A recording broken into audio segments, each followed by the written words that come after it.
Desserts is a specialty bakery located in...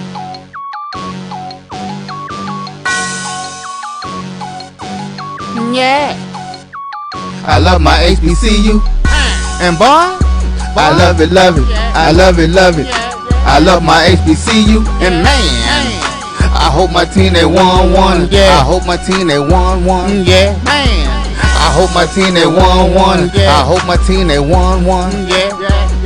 I tune into the HBCU Sports Lab to see if my team won or lost. If they lost, I'm quiet as a mouse. But if they won, keep tab. I'ma do the dab, yeah. Dr. Cavil, he know what he be talking about. Mike and Charles, they know what they be talking about. They compress the analytic data with your hip hop. If you know them like I know them, they gon' tell you if your team, if they won or lost, and who the ball. So listen to Professor, yes sir, and pay attention. This is Dr. Cavil with Inside the HBCU Sports Lab with Mike Washington and Charles Bishop. We'll have a split crew today. You know, Mike is out on assignment, getting it done in Philadelphia.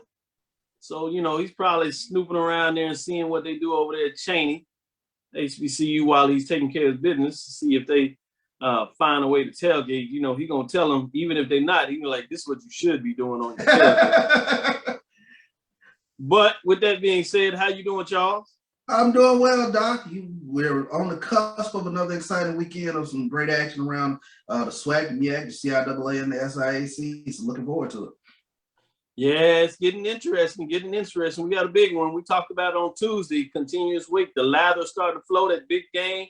We got mid-major top 10 matchups in the CIAA. We got a top 10 matchup in the SIAC, and we got a top 10 matchup in the SWAC. In terms of this weekend, big games that we talked about on Tuesday. We might touch about a little bit of them, but we're going to go into the independent as we get it going. The thing is, I know you got to sneak out of here for a flight, so we're going to make sure you do that maybe the second half of the show, and then we'll have like Joe Clay jumping in here. We might even get Alan Williams jumping in here at some point just to give some fluidity in terms of what's going on. That's the 1876 Sports and Culture group, as we've got the pregame sneaking out of here, but we're going to let Charles do what he got to do. With that being said, welcome to episode 196 of Inside the HBCU Sports Lab radio show and podcast, the show that's covering the sporting HBCU dash for all things HBCU sports, institutions large and small, from NEIA to the NTCA. We share insights and information on the HBCU sports culture and the HBCU athletic aesthetics to facilitate the story of what? Athletic programs, HBCU-wise, and the business of HBCU sports. I wouldn't tell you the behind the scenes story that I got from Charles in terms of his scheduling framework. He did tell me something last night, so I tend to believe it, but it's wild. I'll let him know if he wants to share it or not. I'm your host, Dr. Kenyatta Cavil, along with my co-host, Mike Washington and Charles Bishop. We're filming from our home studios and sending a signal live to KCH 1230 AM studios with the Texas Radio Hall of Famer, Ralph Cooper, in the beautiful home of Texas Southern University from Houston, Texas. Get into some news today. I'll let you kick it off, Charles, and then we'll see what else is going on there. Let me say, before we do that, shout out to the lab listeners as they jumped in here and joined us. Really appreciate them doing what they always do, showing us love in terms of the lab. With that being said, Charles, what you think? Oh, sure thing. Let's get into some news. The Southwestern Athletic Conference, they have announced their 2021 SWAC Hall of Fame class, which is set to be enshrined Friday, December 17th. And Cynthia Cooper Dyke and Marcus Mann, they headline this class.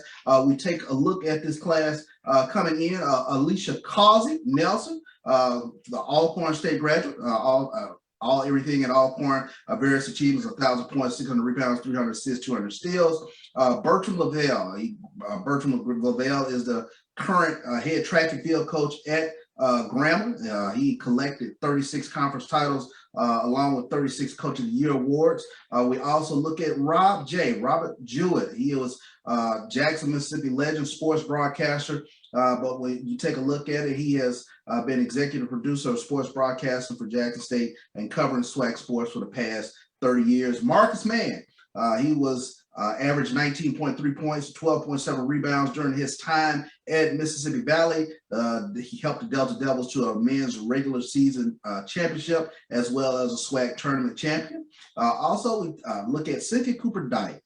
Cynthia Cooper-Dyke, she joined the Prairie View A&M women's basketball program in May of 2005, where she quickly guided Lady Panthers to their first regular season title and SWAC tournament title, as well as NC tournament berth in 2006-2007, while collecting Coach of the Year honors. And she is currently the coach at Texas Southern University. Of course, she has been inducted into the Naismith Memorial Hall of Fame in 2010 and the Women's Basketball Hall of Fame in 2009.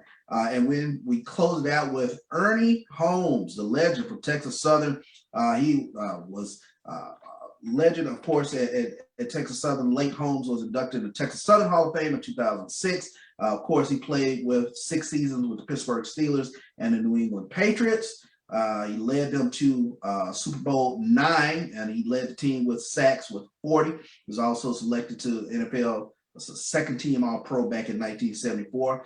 And Willie Ray also being inducted. He graduated from Alcorn in 1970, was part of championship teams, as well as Black College National Championship team in 1969. He was a first-team All-SWAC punter, along with being named All-NAIA punter with the best punting average of 43.6 yards per punt. So those are your new inductees into the SWAC Hall of Fame. Oh, and please let me not forget Melvin P. Lee, the longtime offensive line coach at Grambling, 37 years. He spent at Grambling from 1960 to 1997. He also was an offensive coordinator for one of Eddie Robinson's teams, but Melvin Lee also going into the SWAC Hall of Fame as well. So those are the inductees into the 2021 SWAC Hall of Fame.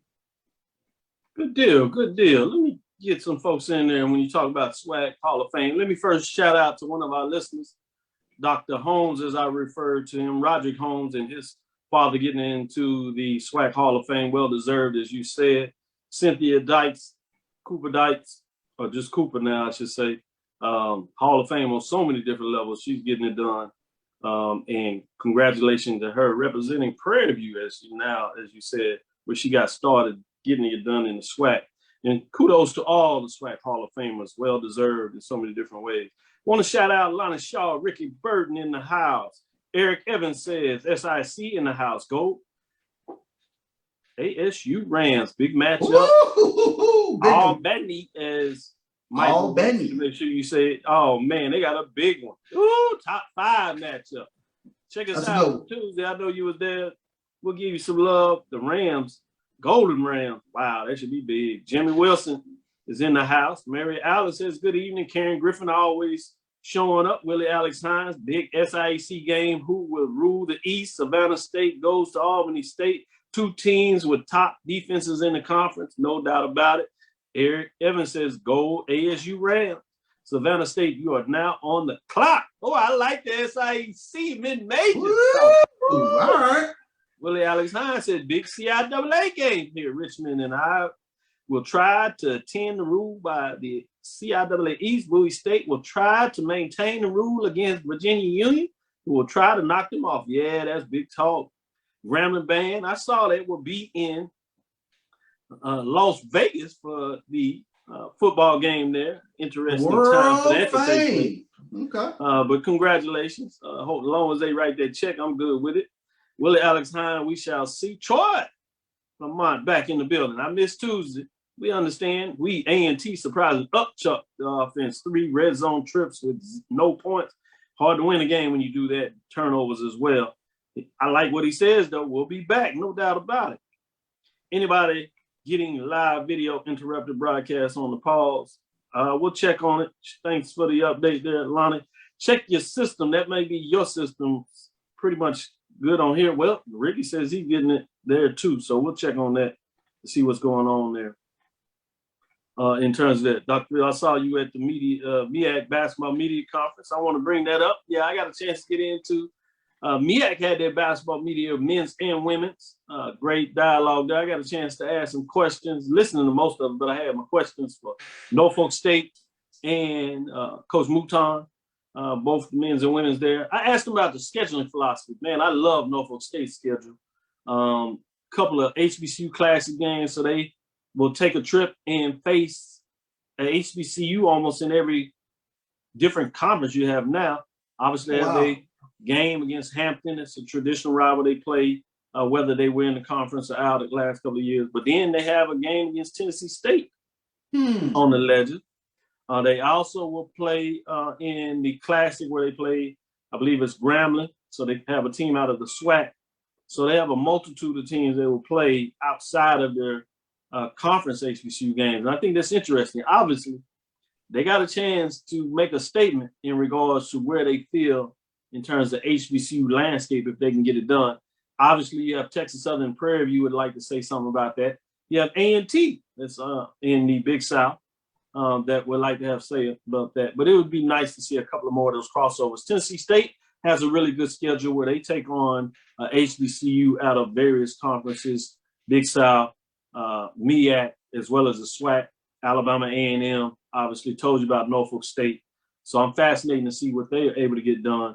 And Central has a game against Alabama State. So I like to see that. Oh, that's awesome. That's awesome. In terms of what that looks like. So I wanted to kind of drop that out there and see what people thought about that. But let me go back to you and see your continued HBCU sports news of the day. A lot of good stuff out there that kind of dropped between the last couple of days. We'll see where we can get in, get some thoughts on it, keep it moving.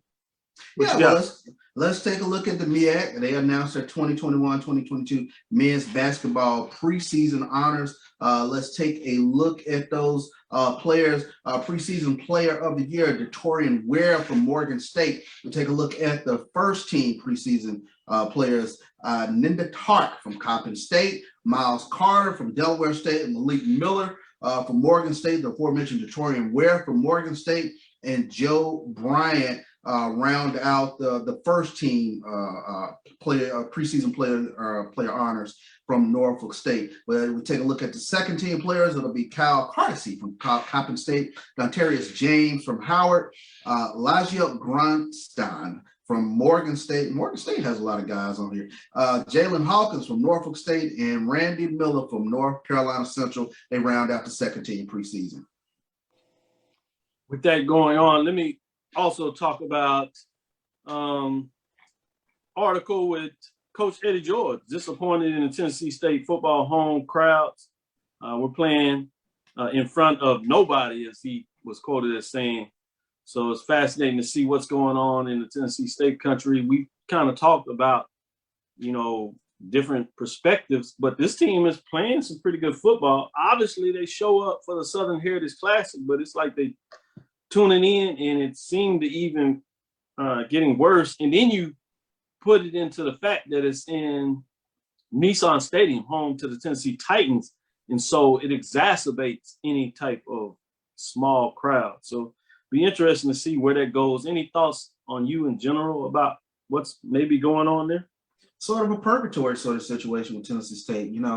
Like I've said on quite a few occasions, you have quite a few people within their fan base that wants to see more HBCU matchups, but they are, playing in the OVC. They've gotten used to the OVC, but they aren't exactly the most excited fan base about playing that in the OVC conference. So it's sort of a catch-22 sort of situation. You would like to see Tennessee State, with the history that the program is, get their fan base up and going again. And I think sometimes winning takes care of those things. I think they'll be able to get that fan base up and going again. But it's tough. It's tough when you're playing in that NFL stadium.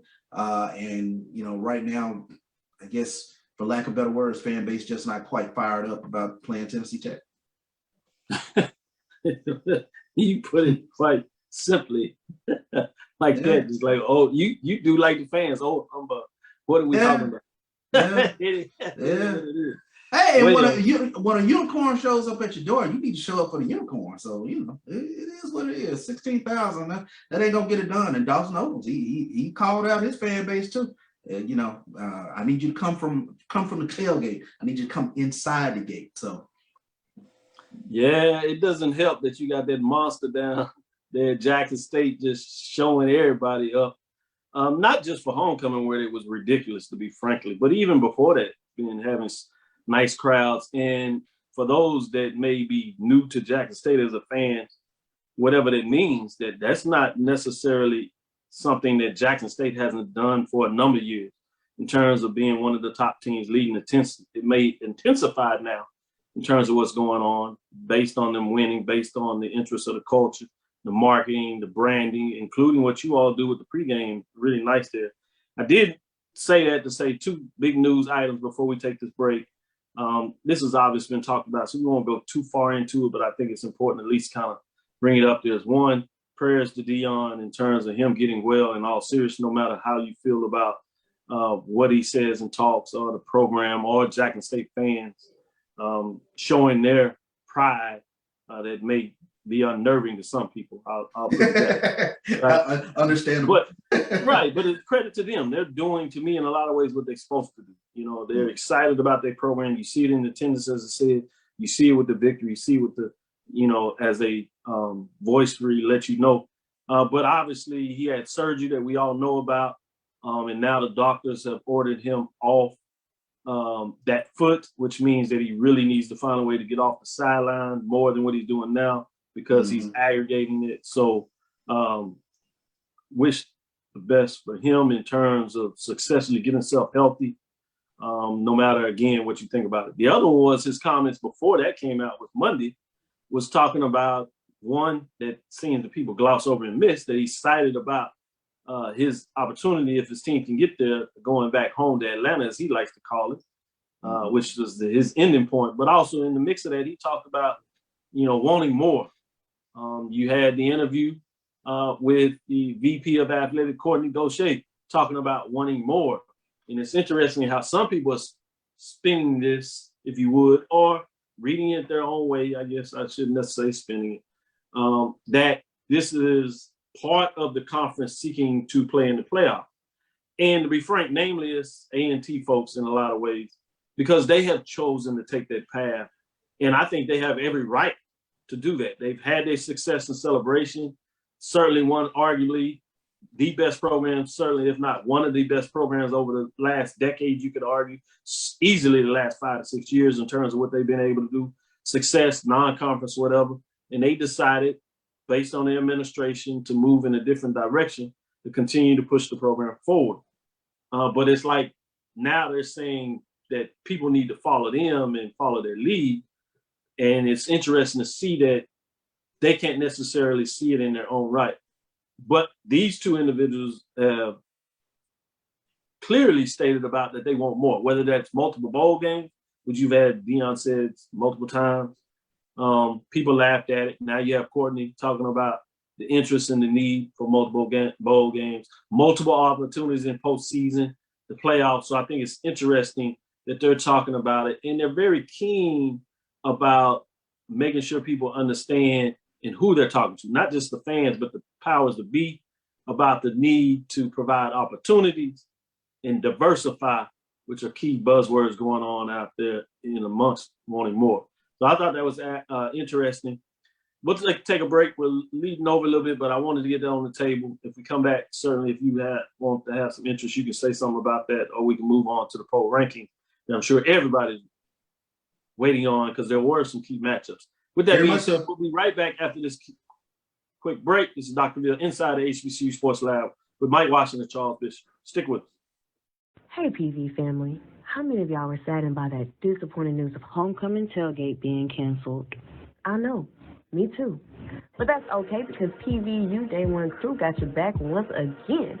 We will be taking over Jellystone National Park. Come out and enjoy your homecoming weekend with us while socially distancing. Friday night, we got concerts on campus, gumbo, and the fish fry. Now, you know you don't want to miss that. Saturday, we have brunch and then game time versus Alabama State at 2 p.m. Saturday night, post-game celebration, chef-prepared meals, 2 open bars all night long, and VIP bottle service made available for your convenience. Book your cabin today at www.campspot.com/book/Waller. You must have a Day One Crew ticket to enjoy all of our festivities. You can get your homecoming experience ticket at pvu-day1crew.simpletix.com. That's PVU Day, the number 1 crew.simpletix.com. Go ahead and book that up right now, because I know you miss homecoming just like I do.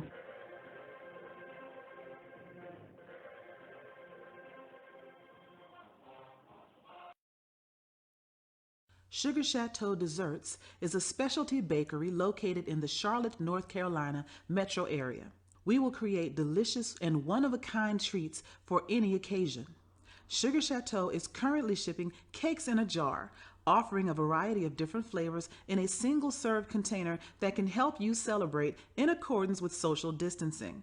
Place your orders today by calling 803-526-7895 or visiting sugarchateaudesserts.com. Press the analytic data with the hip hop. If you know them like I know them, they gon' tell you if your team, if they wanna lose, and who the ball. So listen to Professor, yes sir, and pay attention, cause he gon' teach a lesson. This is Dr. Cavil inside HBCU Sports Lab with Mike Washington and Charles Bishop. As we have the star with us, Charles Bishop. As Mike is on assignment, as you know, we told you a little bit earlier about that. But I know you talked about that. And one of the shows I do want to get into really breaking down the playoffs and the money. We've done it before, but I might do it again in terms because the money for the celebration, frankly, has increased with this new 6-year deal, which is funny for me because I'm like, y'all must not know much about corporation businesses. You can't just break $1 million contracts and think you just do what you want to do, no matter what the president's fans want to do. You locked in this for 6 years, no matter who says what, just because of the contract. But that's belabor the point. People let people get lathered up, excited. Anything that you wanted to say about that before we get into the pro rank?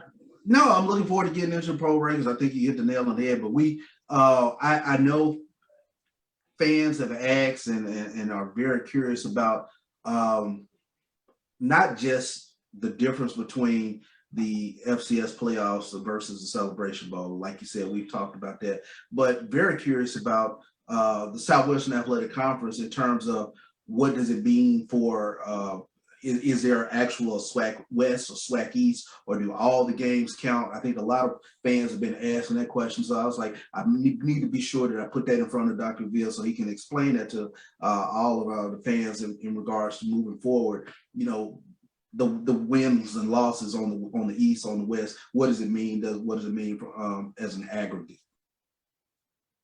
I'm glad you brought that up. Certainly can share that in terms of what that looks like. The conference is set up, as you know, in 2 divisions. There's 8 games that count. All your games in your division with 6 teams in each division. So that's 5 games that you know in your division count. There was 1 year, maybe almost 10 years ago now, where the SWAC had the idea when there were still 5 and 5 teams that they would only take division games, 4 teams. The CIAA does something like that currently in a lot of ways. They do that, and they've done it a couple of times. But in the SWAC, much like you see with the SEC, the Big 12, these Pac-12s, whatever, ACC, they do the same thing, where at the beginning of the season, every 2 years or whatever rotation they do it, some do it 6, 8 years, whatever. But essentially, based on your division, that's what counts towards you coming out of your division. So your 8 games, in our case, the SWAC, is whoever has the best record in that division of the 8 games goes to the championship game. Now, if there happens to be a tie within the division, that's when the first tiebreaker comes in, which is head-to-head. Who won the head-to-head matchup? There's a 3-way tie. It gets a little complicated because you got to look at the matchup between each other. And then let's say 2 head-to-head, there is still a tie. Then you go to the next tiebreaker, which can be looking at divisional play. How did you fare against other teams within your division? So division play comes further down the tie-breaking scenario. There's a tie-breaking scenario if that happens, and still where they do a poll ranking. Where did you fit in the national poll that they designated they look at, and whoever has the highest poll ranking was to go. So there's multiple levels to this tiebreaker. I won't bore everybody into that, but the bottom line is, in your division, your 8 games count, and you need to finish with the best record in those 8 games, not just your division, but those 8 games, and then you go from there. So we'll simplify it in terms of what that looks like. Sure thing. With that being said, appreciate the question. Let's go to a quick break, and then we're gonna come back and do the poll breakdown, and then we'll close out, let you get in here. So let's go to a quick break. Dr. Cavil is inside the HBCU Sports Lab with Mike Washington and Charles Bishop. We'll be right back. Hungry for authentic Caribbean food like jerk chicken, oxtail, red snapper, shrimp, tofu, and rasta pasta? Well, find your way over to Mango's Caribbean Restaurant, 180 Auburn Avenue, right next to Royal Peacock in downtown Atlanta. Them belly full, but we hungry. Mango's Caribbean Restaurant, open daily from 11 a.m. to 10 p.m. And on Friday and Saturday, we're open till 4 a.m. Come to Mango's and put some spice in your life. So we've got a good thing going. Mango's Caribbean Restaurant, 180 Auburn Avenue, right next to Royal Peacock in downtown Atlanta. For more info or directions, call 404-698-3992 or log on to mangoscaribbeanrestaurant.com. For instant coupons, text MANGOS to 313131. Tell your mama hungry, papa hungry, brother hungry. Mango's Caribbean Restaurant, authentic Caribbean cuisines. Open up the door, tell your mama hungry. Cause the analytic data with the hip hop, if you know them like I know them, they gon' tell you if your team, if they wanna loud, and who the ball. So listen to Professor, yes sir, and pay attention, cause he gon' teach a lesson. This is Dr. Bill with Inside HBCU Sports Lab with Mike Washington and Charles Bishop. Mike is out, so we got Charles Bishop. And guess who we got in? Joe Clay, 1876 Sports and Culture Podcast. Welcome to the show, Joe. Thank you. Wonderful to be here. Thank you for having me.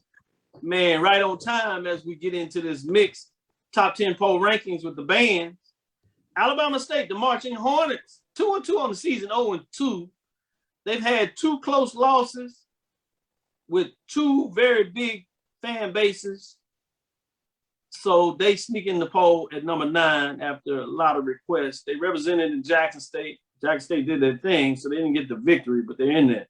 Some people were talking about North Carolina A&T doing really well. I think there's some other rankings out there that have them as the top this week. Shout out to them, the blue and gold marching machine. But this poll ranking matches HBCU matchups, meaning when HBCU bands come together, not the quality of the band. So I want to make that clear. And we're not saying that you're not in the ranking doesn't mean that you have a good band. This is about head-to-head matchups, meaning there's a win and a loss. So you don't get to just vote in the poll and talk about where you are. At number 9, Miles College, the Purple Machine, 2-1. They move up one spot. Number 17, even though they didn't have a head-to-head matchup this week. Number 8, you have Alcorn State, the Sounds of Dynamite, 3-0. They've had some couple of matchups this week. Mississippi Valley State last weekend, and before that, Grambling. So quietly, they're getting some victories as they get it done. They had that early season win against North Carolina Central. So they maintain that 8th spot, but getting it done. And number 7, Kentucky State, Marching Thoroughbreds band, small, but they impactful, had that major upset over Tennessee State. The Aristocrat of bands early, 3-0, 1-0, 25 points. Stay at number 7. Let's go to number 6. Round out the bottom 5. It's Norfolk State Spartans Legion Marching Band, 2-1, 50 points. Staying at number 6, getting it done. Very strong band, showing it should get interesting as they get into conference play. You're going to get a chance for a couple of more head-to-head matchups. So we're going to see what the MEAC does with their bands. Also, you have the fact that North Carolina A&T and Hampton play. Are they traveling? Is the band following the team and going up to Hampton? That'll be a head-to-head matchup. We'll look and see if we can get some updates. Some of the followers from A&T may be able to tell us whether the bands are going. So we'll check that out. Top 5. Let's get into the top 5 to see what kind of changes there. None other than, if you would, you have Bethune-Cookman Wildcats, the Marching Wildcats, 2-0, 67 points. Charles, have you heard whether Bethune-Cookman is going to come to Jackson this week? I have not heard. I've not heard whether Bethune. Interesting to see what goes on. That'll be a heck of a matchup. I always enjoy Bethune-Cookman. I can see Jackson State taking their first L on the road. Oh, they've been killing it. That's saying something after the performance I saw. Yeah. I'll let you get into your homecoming trip and spoil everybody with that. Number 4, Prairie A&M, the Marching Storm, 2-0, 1 first place vote. They stay there. They have a big matchup because it's my understanding the band is supposed to go to Southern for that matchup. So you got that head-to-head. So something has to give. And Southern, the Human Jukebox, is number 3, 3-0, 1-0. 1 first place vote, 80 points. They do slip a spot after being off a couple of weeks with Jackson with that head-to-head strong match against Alabama State. They move up to the 2nd spot. Jackson State Sonic Boom of the South, 4-1, 2-1. That lone loss was that early matchup where it flipped. The football team got the 1-point win. And it seems like maybe the band got the 1 point. Nope, lost. First place was 81, but they've been strong 4 straight wins after that, moving up a spot with that big win over Alabama State that has been holding their own. They have not got out of those matchups. Lost their one from FAMU, but they got a lot of house. They're getting it done. Number 1, Florida A&M, the marching band, 4-0, 2-0, 4 first place votes, 92 points. Interesting to see. Was disappointed. This is a team, like you said, could have got hit. I could have seen Jackson State taking over them. It might get close.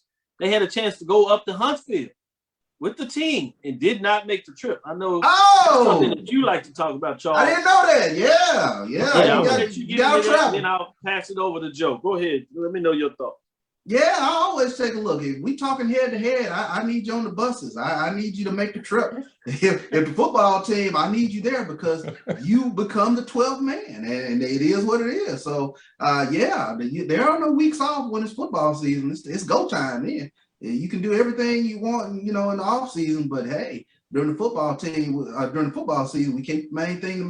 I need you performing on the field. I need you being that 12th man for your team, and whether you know it or not, the fans get the juice, and the football team also gets the juice as well. With that, let me go to Joe Clay. This is the first time you get to talk about the poll rankings. I know you heard about it, and you let me talk a little bit about it on 1876 Sports and Culture. But in terms of this week, let me know your thoughts on this week, and then the poll marching sport rankings in general. What are your thoughts on that?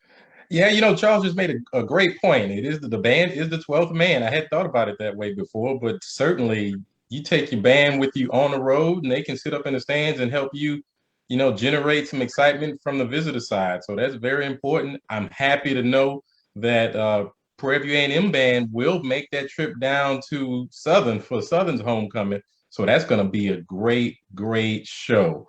I had the pleasure of going to Jackson State's homecoming last weekend, and I can tell you without a shadow of a doubt, I didn't know the Sonic Boom did it like that. But that was one of the greatest homecoming halftime shows I've seen in years. I hate to say it. I got to give it to you. I give credit where it's due. From top to bottom, you would have thought that somebody choreographed that show. Did Coach Prime have Tracy put together that show for y'all or something, man? Tell the truth, Charles. Who put that together? That show was awesome, bro. It was a heck of a show. And then you're celebrating the JSS 50th anniversary, the Boom's 50th anniversary, and it was very well put together. I've had an opportunity to go back on YouTube and catch some of it or catch the halftime show. And I was blown away. I got chill bumps kind of watching it on YouTube. I can imagine what it was like getting to see it real time. So yeah, it was a phenomenal show. It was phenomenal. So going to the rankings, Dr. Cavil, having J State at number 1. Ooh-wee. No, J State number 2. Number 2. Yeah, the Marching 100 is number 1. I haven't seen the Marching 100 in person, so I cannot push back too much on that. Until I get a chance to see them in person, I'm gonna let you make it on that number 1 ranking. But our resident, I appreciate that. We'll make sure we bring you back to the show. The 1876's resident band drum major and band historian Shanetta Haskell has stated that the Marching 100, they are the truth. So she might agree with your band ranking being slightly ahead of JSU, but she was on board that show by JSU last week was off the chain. So 1 and 2, I can't argue with you. Where did you have Prairie View A&M University listed at? 4. Marching Storm number was 4.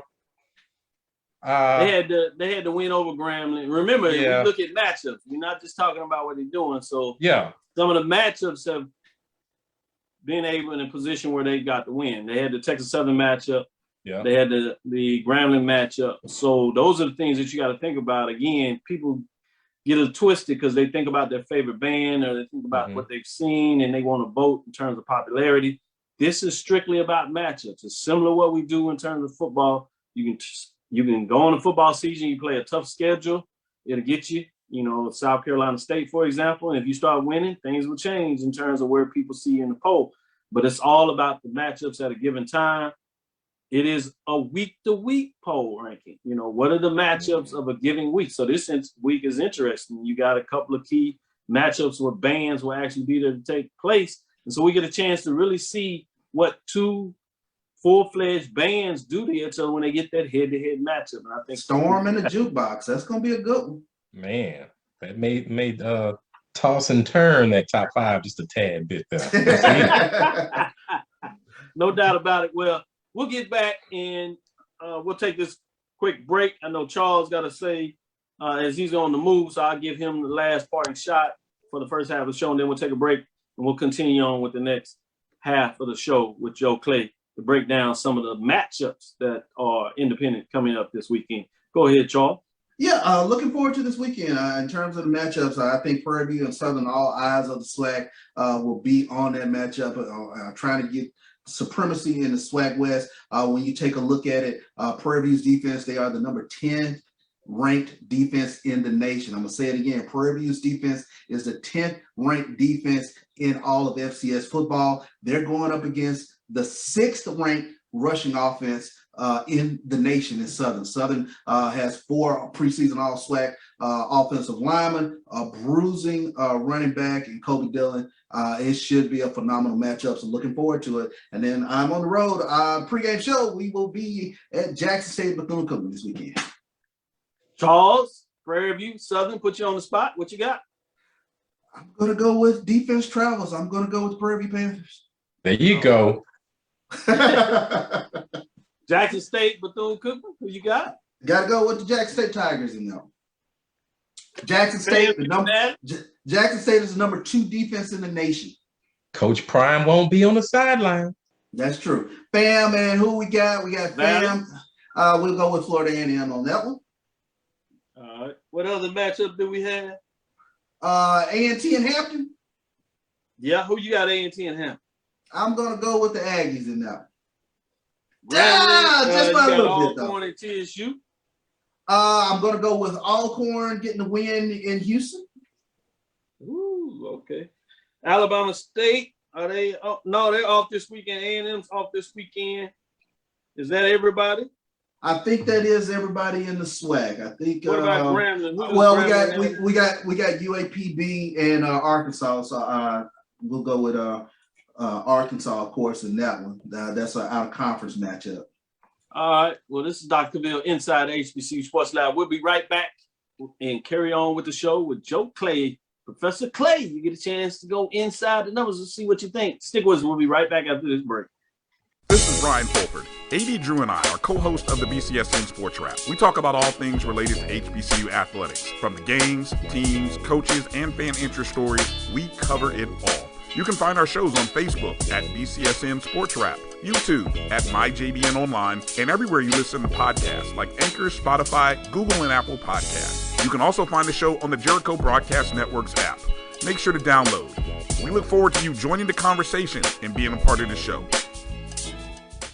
Since 2002, Empowerment Resources, Inc., a nonprofit organization, has empowered more than 1,500 youth and adults in Duval and surrounding counties. Through its programs, Journey into Womanhood, Girls Mentoring, Life Skills for Teens, and Parenting Education Coaching. To get involved with programs, volunteer, or donate, visit www.empowermentresourcesinc.org. Follow us on social media, facebook.com/empowerment.resources and Instagram.com/empowermentJAX. Shop Velvet Online Women's Boutique to spice up your closet with trendy, unique looks. We have fashionable and chic looks at very affordable prices. Velvet Boutique offers free shipping all year long on all orders. Shop online at www.melvetboutique.com. That's www.melvetboutique.com. Like us on Facebook and follow us on Instagram. Shop Velvet Online Women's Boutique. Press the analytic data with your hip-hop. If you know them like I know them, they gon' tell you if your team, if they wanna lose, and who the ball. So listen to Professor, yes sir, and pay attention, cause he gon' teach a lesson. This is Dr. Bill with Inside HBCU Sports Lab, doing it strong, doing it big with Joe Clay, representing for Sports Culture and Podcast, 1876 Sports and Culture. As you know, Charles Bishop, as well as Mike Washington, are on assignment now, getting it done. So we're going to bring it back. I know you break down Prairie View week to week in terms of your podcast. So I'm really fascinated to see, especially for those HBCU fans of SWAC that are looking for this top 10 matchup. It's big. According to my poll rankings, you have the number 2 team, the Prairie View A&M Panthers, the number 2 in a lot of rankings for that matter, going to what I see as the number 8 team, Southern. So you got a top 10 matchup. You got the higher seed going on to road in a tough place, especially the last couple of years have been, maybe the last 10 years, decade has been tough for Prairie View. Before that, the series was actually even between 5-5 between Southern and Prairie View. Prairie View getting a couple, including when they won their championship there, being able to go down and get that done in Baton Rouge. All that says, now we're talking about this one matchup now. What are your thoughts in terms of Prairie View and Southern? It's going to be a defensive battle, I believe. I think we're going to see 2 teams that are going to be run heavy. Southern, we all know they're a run heavy team. They don't like to throw the ball unless they really have to.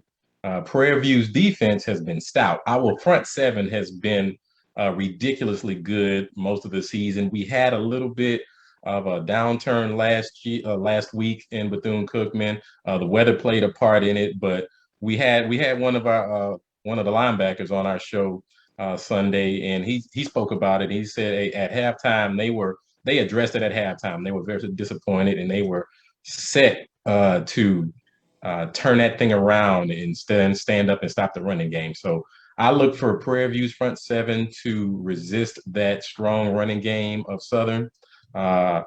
Southern's defense is pretty good, but Prairie View has one of the top-ranked offenses in all of the FCS. We have essentially a 3 to 4 headed monster at running back with Brooks, Maud Antoine, and a freshman, a big back, Stewart. Everybody knows about our transfer from Louisville at quarterback, Juwan Pass. He's got over 60% pass rating percentage. He can get it done. He can throw that ball down the field. We've got a plethora of receivers from short to tall guys, fast guys, possession receivers. He's got a ton of weapons to throw the ball to. So Southern's defense is going to be challenged. Prairie View's run defense is going to be challenged. It's going to be a great game. It's going to be an exciting game. One big thing for Prairie View is getting over that mental hurdle. As you mentioned, we've lost a few in a row to Southern, both in Baton Rouge and on our campus at Panther Stadium. So it's been a tough few years for Prairie View against Southern on a football field. We've got some guys who have not beat Southern, and they are set to go down to Baton Rouge and get this thing done. The goal is, at the end of the day, to win the West and get to that SWAC championship game. So it's all on the line this Saturday. Appreciate you breaking that down the way you did, but I want to clear it up for all of us. You went all into the magic and really got into some names and numbers and framework that. For all those out there that look at the culture and teams at Southern and saying, hey, Prairie View's been in this position, been hot before, started the season and fall off. Specifically, what do you see? And you probably said some of this, but I just want to get your perspective on this. Specifically, what in your mind is different about this Prairie View team that hasn't been the case in the last couple of years, or at least what you seem to be different about this team?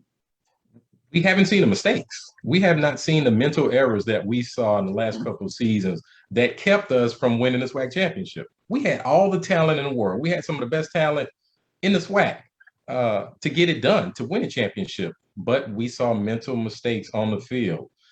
We have not seen that this year. We haven't seen that at all. We saw it. We saw an improvement in the 3 SWAC games that we played in the spring. Once they showed up here in the fall, man, we haven't seen those mistakes.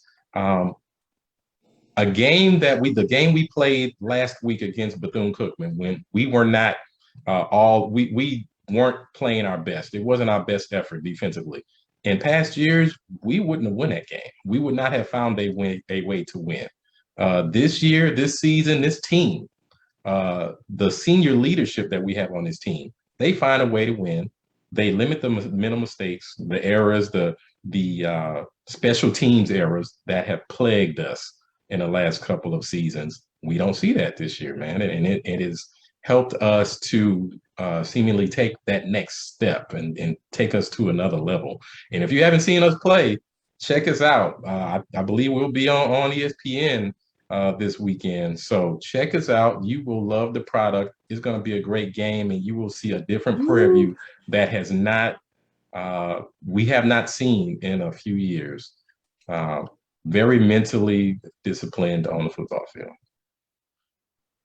Points well made. Thank you for going there. Let's switch gears a little bit. Let's go on to MEAC.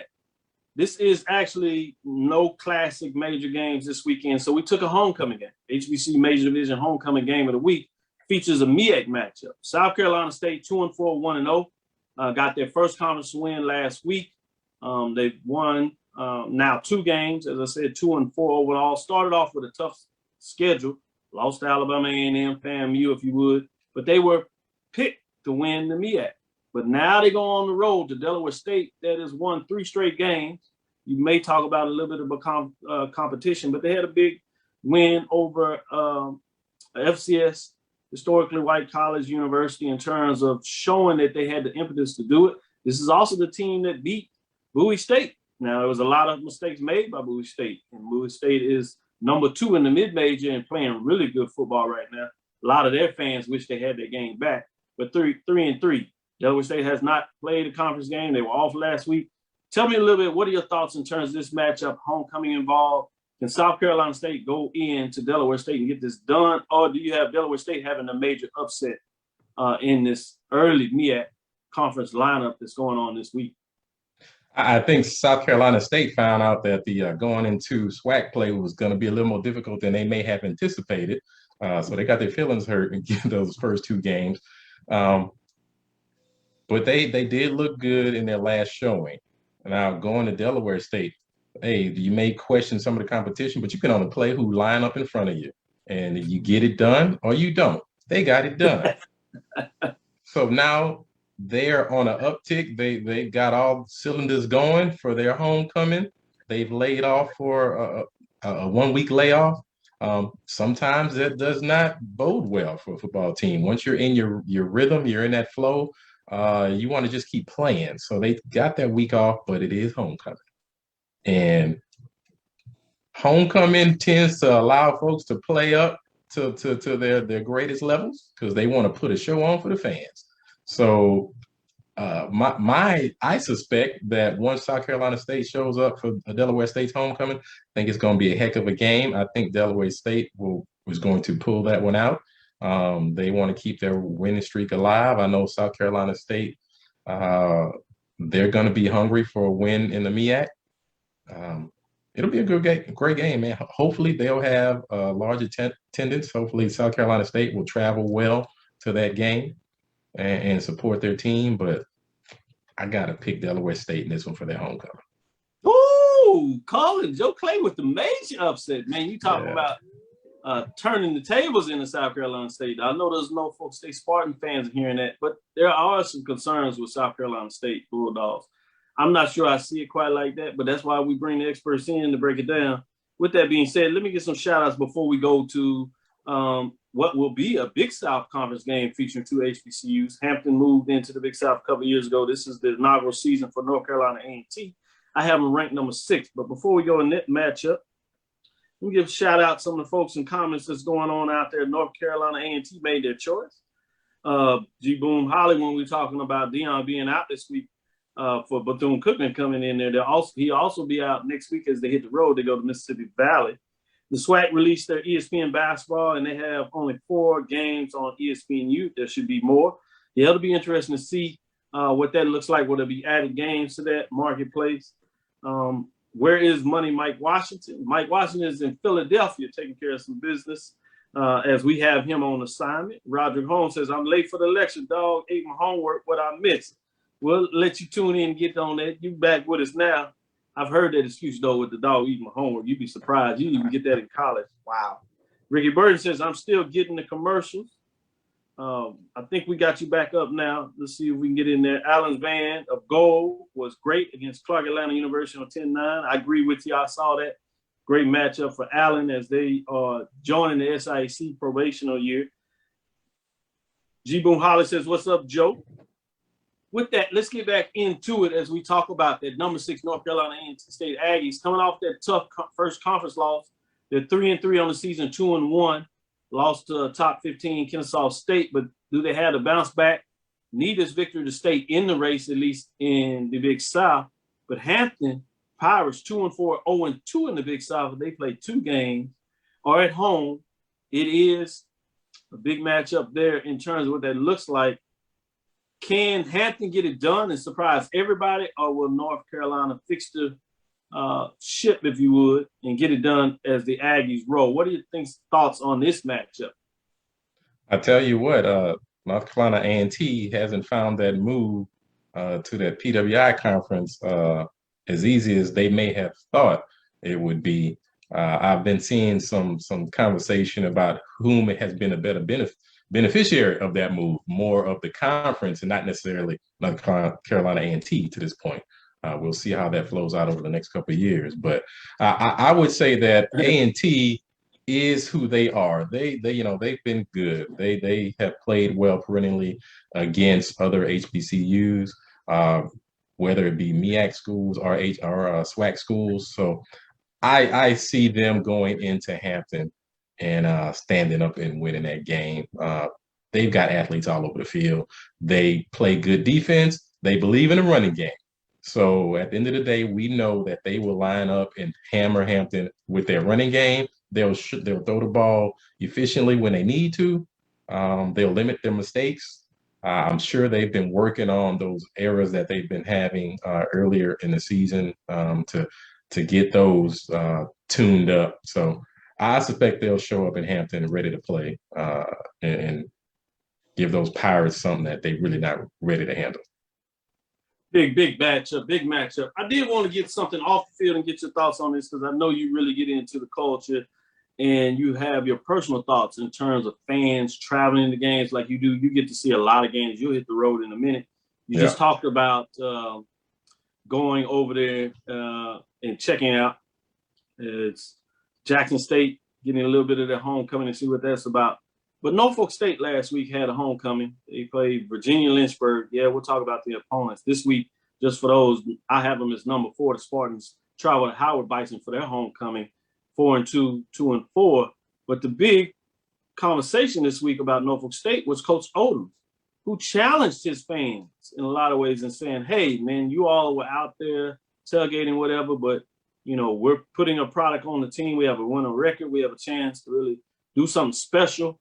We just got here, and you all got to do better. You all need to be in the stands. Somebody asked him outright, what was his thoughts of 12,000 fans at the game?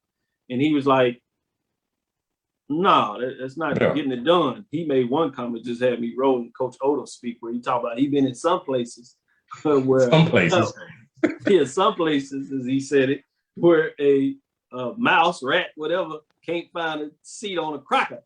Yeah. Like, what? You can't find a seat in Scotlandville for homecoming. Yeah. So what are your thoughts in general in terms of Coach coming out and challenging his fans to do better, do more, support the team, especially when the team is doing well? I mean, Coach Odom tells it like it is. Let me ask you this. How do you think the Southernites feel about losing Coach Odom or Coach Odom in general right now? He went up there and kept winning, kept the W's coming. Well, you talking about the week after they lost that upset to Texas Southern, or this week where they bounced back a little bit? It depends on which week you ask them, and we'll certainly find out Saturday night. You might even have a different framework, but great point. Yeah. But I think he did what he needs to do, and he did what all SWAC and MEAC schools need to do, or all HBCU football coaches. Challenge your fan base. Everybody always wants to proclaim their love for their university, the love for their school. Well, we need your time and your money. We need your financial resources, and we need your presence.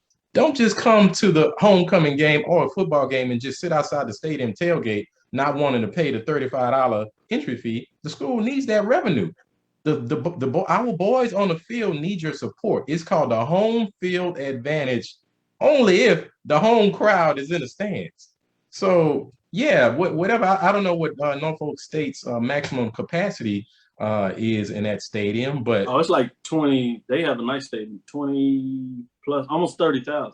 Oh, almost 30,000. He only had Yeah, I think it was 16,000 in the Yeah. stands. So you had what, 6,000 empty seats? That for homecoming, that's unacceptable.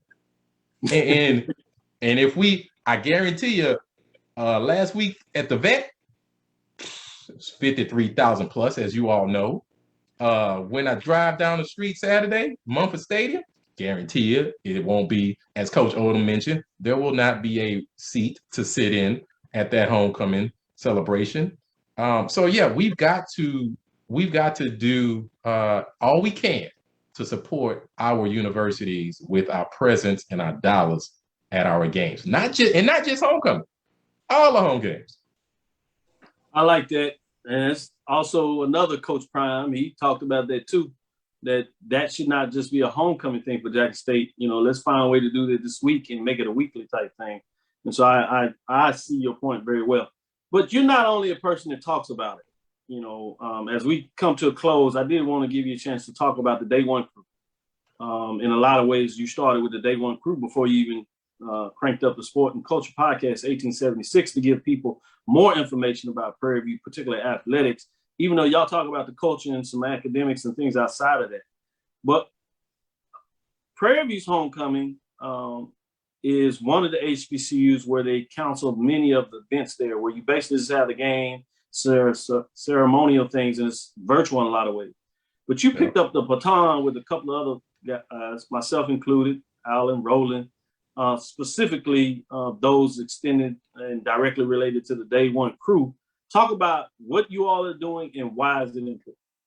So the PVU Day One crew is a charitable donation. Our task, our goal is to give back to Prairie View A&M's athletic department. We started it. It was a branch off of, everybody tailgated. At some point, we looked around and we saw over 200 plus RVs and who knows, thousands of cars and 30,000 people. And we wondered, how much money are all these alumni and family and friends giving back during this homecoming weekend? So we decided that we needed to start making a party with a purpose. So the Day One crew structured itself as a 501(c) organization, and we began to make a next level tailgate experience that we sold tickets to. Instead of just giving away all that food and drink for free as we traditionally did, we decided, hey, we needed to start making sure that we filter some of these dollars that are spent on campus over the 3 days for homecoming. We need to make sure those dollars circulate right back to Prairie View A&M University, which was the whole reason why we're there in the first place. So with the COVID pandemic, the infinite wisdom of our President Simmons, she decided we're not going to have any tailgating. All the activities are going to be for undergrads only. Alumni can go to the game, but then after a certain time, you have to leave campus. So we decided the checks need to keep rolling. So our tailgate, our homecoming celebration needed to happen because our sporting programs that are winning championships, from golf to soccer to tennis to basketball, those underfunded sports need us, the Day One crew, to step up and hand them another check again this year, as we've done for the last 5 years. So we found an off-campus location at Jellystone Park, which is about 5 miles or so from Prairie View's campus.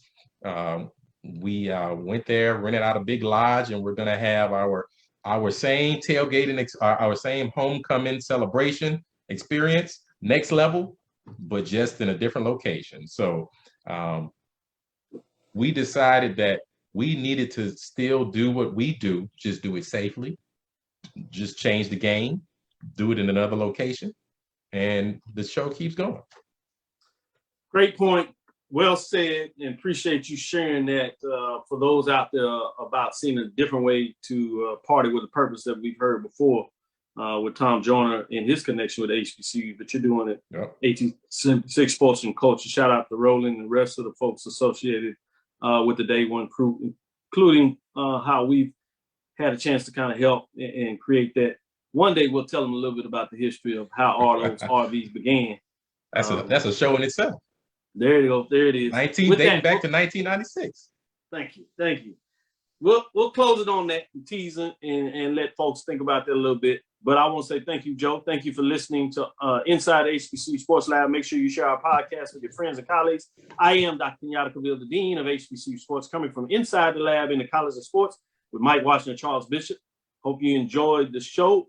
As we get it done, again, we want to thank you for listening to Dr. Cavill's Inside the HBCU Sports Lab with Mike Washington, Charles Bishop, and Joe Clay of 1876 Sports and Culture podcast. Join us every Tuesday and Thursday from 6 o'clock right here. On Sunday, we do our wrap-up at 9 o'clock. We look forward to next week as we discuss the latest news in the lab. Follow me, Dr. Kenyatta Cavil, on Twitter, Facebook, and Instagram. Inside HBCU Sports Lab 1 on Twitter, Facebook, and YouTube on Inside the HBCU Sports Lab. Tell them before we close, how can they listen to 1876 Sports and Culture? How can they get it? So the 1876 Sports and Culture podcast, we're doing it for the culture. We're doing it to represent the HBCU of Texas.